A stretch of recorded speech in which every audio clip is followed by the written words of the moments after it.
Olá, estudantes! Tudo bem com vocês? Eu espero que sim!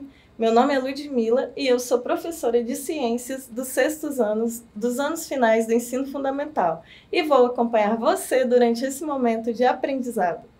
Algumas informações para os professores que estiverem nos acompanhando. Esta aula é destinada aos sextos anos finais do ensino fundamental. A habilidade que vamos trabalhar é explicar a organização básica das células e seu papel como unidade estrutural e funcional dos seres vivos, com o objetivo de caracterizar o que define o ser vivo e do que são constituídos. Reconhecer as células como unidade básica dos seres vivos. Agora é com você, meu amigo estudante. Vamos lá! Pegue seu material escolar para acompanhar esta aula. Você vai precisar de lápis, borracha e caderno. Vamos dar alguns segundos para que você se organize.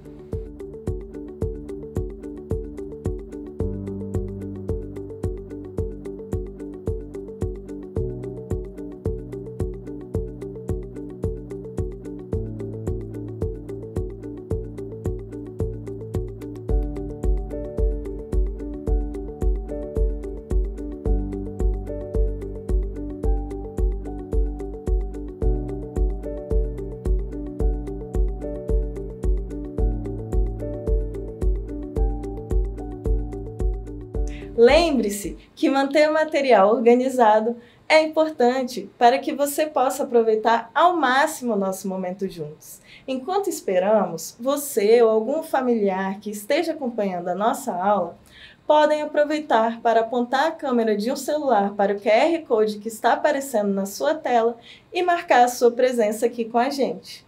Vamos lá? Observe bem as imagens na sua tela. Veja toda essa variedade de seres vivos.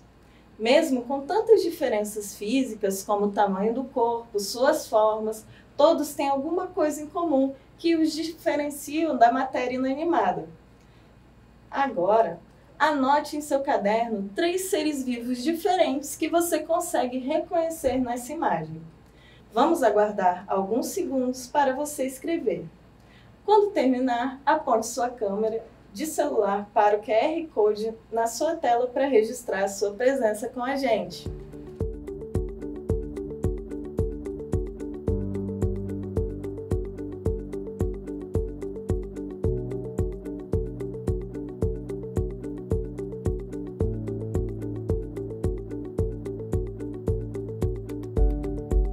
Vamos pensar um pouquinho sobre esses seres vivos que você conseguiu observar. Aqui eu destaquei os seres vivos que apareceram para você. Árvores, o peixe-boi, a arara azul, a onça pintada. Será que você sabe o que eles têm em comum? Todos os seres vivos apresentam características que os definem. Essas características são metabolismo, que é o conjunto de transformações químicas que ocorrem nos seres vivos. Por exemplo, as reações químicas e a fotossíntese. Capacidade de resposta aos estímulos, como, por exemplo, a capacidade das plantas de buscar a luz do sol. Apresentam também ciclo de vida e têm um corpo constituído por células. Este último tópico é o principal tema da nossa aula de hoje e é a base da teoria celular, que nos diz que todos os seres vivos têm seu corpo constituído por células. Mas você deve estar pensando, do que é feito o corpo dos seres vivos? Calma, você já vai entender. Veja essa parede de tijolos. Pense que assim também são formados os corpos dos seres vivos. Espera aí, vamos pensar. Mas do que é feita essa parede? Quais são os seus blocos fundamentais? Veja bem, um tijolinho colado no outro. Assim se forma essa bela e forte parede. Essa parede é feita de tijolos e estes são seus constituintes fundamentais. Assim como a parede, o corpo dos seres vivos também é formado por pequenos bloquinhos estruturais chamados células. Elas se juntam e formam nossos tecidos, nossos órgãos, todo o nosso corpo, mas por serem invisíveis a olho nu, os seres humanos demoraram um pouquinho para descobri-las.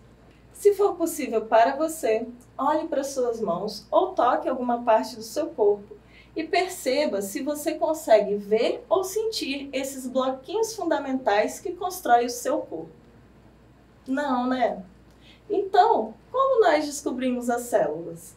O ser humano, curioso por natureza, sempre constrói máquinas e equipamentos para conseguir ver até onde a nossa vista pura e simples não alcança. Por volta dos anos de 1590, surgiu o primeiro microscópio.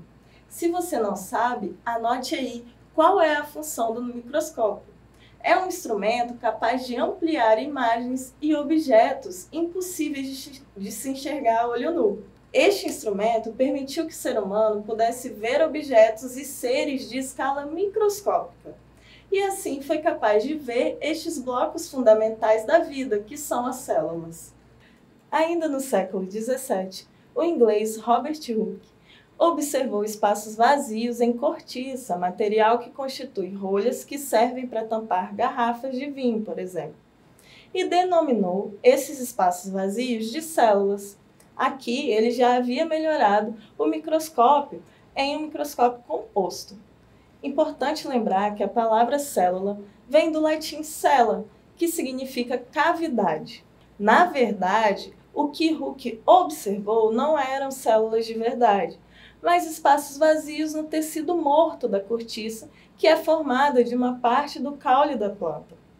Mas, mesmo assim, esse nome pegou e serviu para que ele tivesse uma ideia da maneira de como nós somos formados.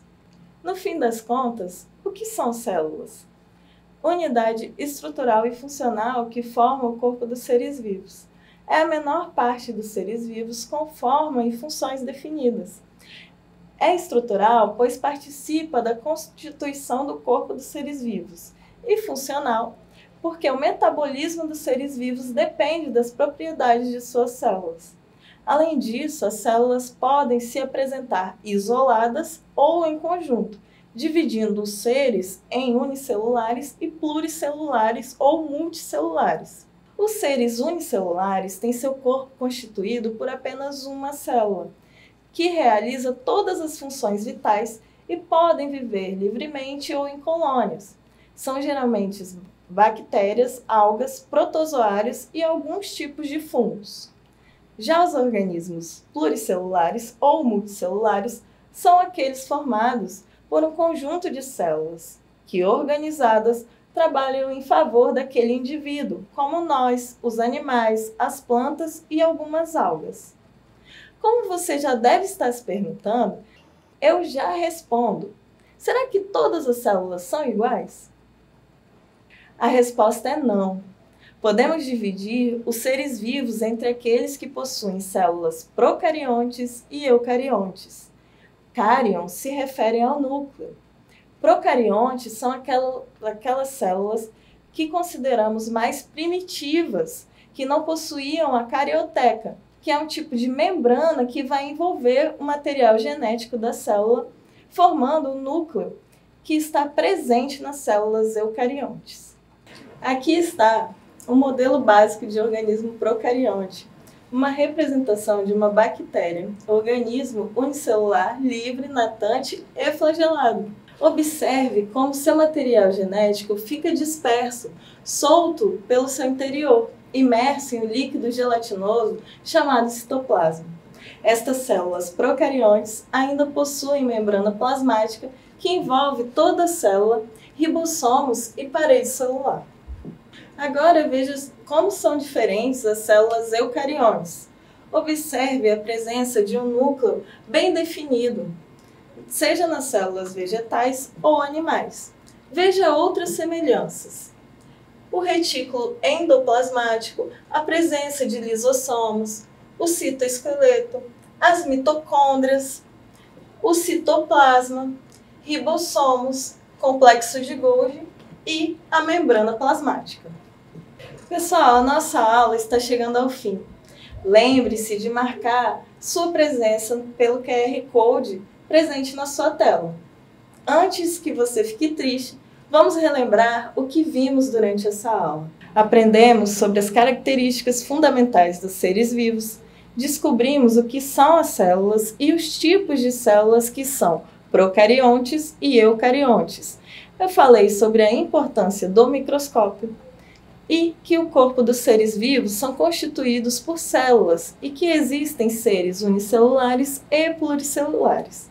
Mas antes de acabar, veja os meus modelos de célula. Aqui está uma célula procarionte e ali um modelo de célula eucarionte feito com massinha de modelar e garrafa PET. Tente fazer algum desses ou apenas desenhar e apontar as principais organelas.